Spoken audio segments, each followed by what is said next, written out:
Nah, keterkaitan tentang ketuhanan ini kan banyak versi ya kan. Jadi nanti yang detail-detailnya tentang apa dan siapa Tuhan atau apa dan siapa tentang jati diri itu nanti bisa kita bahas secara detail saat kita duduk bersama sambil ngopi ya kita nanti itu karena kalau sudah masuk ke dimensi spiritual, dimensi hakikat yang kita bahas ini bukan tentang kitab yang kering atau kitab yang nyata, karena yang kita bahas adalah kitab yang tanpa tulisan, ya, papan tanpa tulisan. Jadi Quranul Adim namanya, Quran yang hidup. Quran yang hidup ini, ya, jadi terus terbaharui, ya, Quran hidup ini. Karena Quran yang kering, baik Al-Quran atau kitab-kitab atau buku-buku yang, ya, yang bisa kita baca itu semuanya juga hasil dari kitab yang bahasanya kitab terus ataupun kitab yang hidup ini, sehingga menjadi bisa ditulis ya, dalam bentuk buku ya, ataupun kitab-kitab ya, Al-Quran ada Zabur ada Taurat itu dari hasil Quran. Makanya kan pernah kita dengar bahwa Muhammad adalah Quran berjalan. Dia termasuk saya panjenengan dari Quran berjalan, ya, termasuk alam semesta ini adalah Quran berjalan, Quran yang hidup. Ya. Kita bisa membaca walaupun tidak ada tulisannya, yaitu namanya yang tersirat, bukan yang tersurat. Jadi kalau yang tersurat itu kecil, tapi yang tersurat ini sangat luas. Yang dikatakan bahwa apabila lautan dijadikan tinta dan daun-daunan yang ada di alam semesta dijadikan kertas, tidak akan cukup untuk menulis ilmu Allah itu, maksudnya yang ini. Karena terus kita ngomong terus ini kan, ketika pembicaraan ini adalah sumbernya dari dalam dan keluar, ya, ini adalah sebenarnya Al-Quran. Ini adalah pencerahan cahaya. Ya. Makanya Allah bilang, kalau kita berbicara tentang hakikat, sejatinya saat kita berbicara ini, sejatinya yang berbicara bukan dirimu, tapi aku. Ketika kamu melempar, sebenarnya bukan kamu yang melempar, tapi aku. Saat kamu melihat, sebenarnya bukan kamu yang melihat, tapi aku. Saat kamu mendengar, itu adalah pendengaranku. Jadi, seperti itu pemahaman tentang hakikat. Karena kita bisa melihat, bisa mendengar, bisa bernapas itu, karena apa? Karena adanya ruh. Tuhan. Aku tiupkan ruhku, berarti bisa apa? Karena ruh itulah.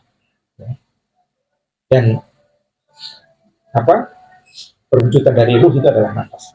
Walaupun kita tertidur, mata terpejam, tapi yang tetap hidup dalam diri kita adalah nafas.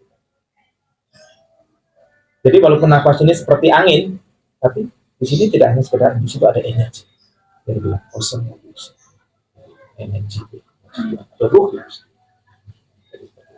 Nah ini di sini, ayo kita mungkin sharing ya, mungkin dari Pak Agus, Mas Fikri atau Pak Edi ada pengalaman dari laku-laku yang sudah dijalankan, karena memang ini setiap pengalaman dari laku-laku para pencari Tuhan itu adalah kebenaran bagi dirimu. Dan apa yang saya alami dan saya lakukan dalam pencarian ini adalah kebenaran bagi diriku.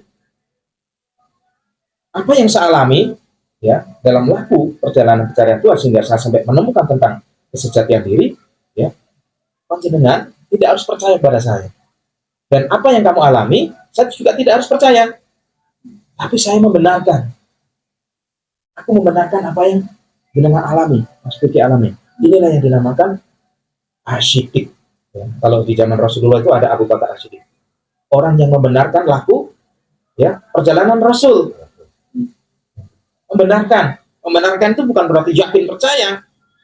Karena yang hakul yakin itu ya yang alami itu sendiri. Itu yang namanya isbatul yakin atau musyahadah, karena yang musyahadah itu situ Rasulullah.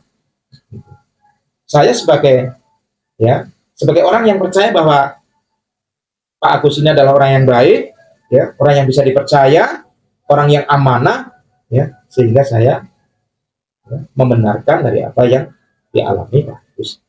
Begitu juga dengan Rasul. Nggak semuanya para sahabat percaya tentang Rasul, membenarkan laku Rasul ketika Rasul Isra Mi'raj apa segala macam kan. Tapi Abu Bakar ini juga sahabat dan juga mertuanya selalu membenarkan bahwa apa yang dialami Rasulullah itu adalah kebenaran.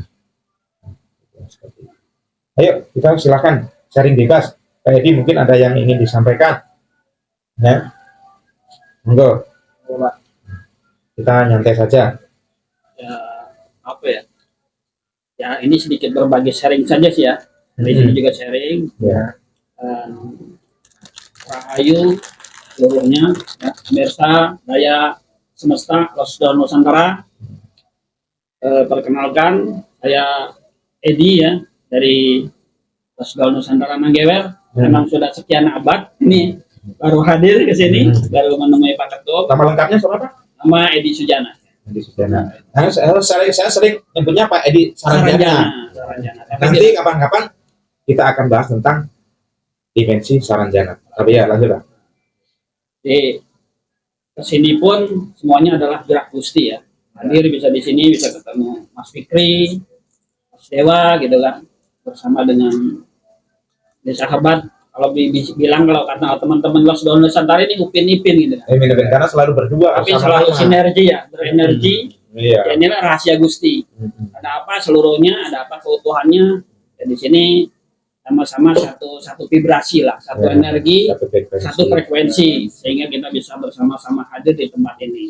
Dalam cinta kasih semata, ada daya cinta semesta. Kalau saya bilang ada daya cinta semesta. Karena ada daya, kalau tidak ada cinta semesta, kita tidak akan hadir juga di sini. Jadi cintalah yang membawa kita ke tempat ruangan ini. Gitu. Ini ada ruang, ada waktu. Cinta tanpa syarat ya. Tanpa syarat. Apa adanya ya. Apa adanya. Jadi cinta tanpa embel-embel. Gitu.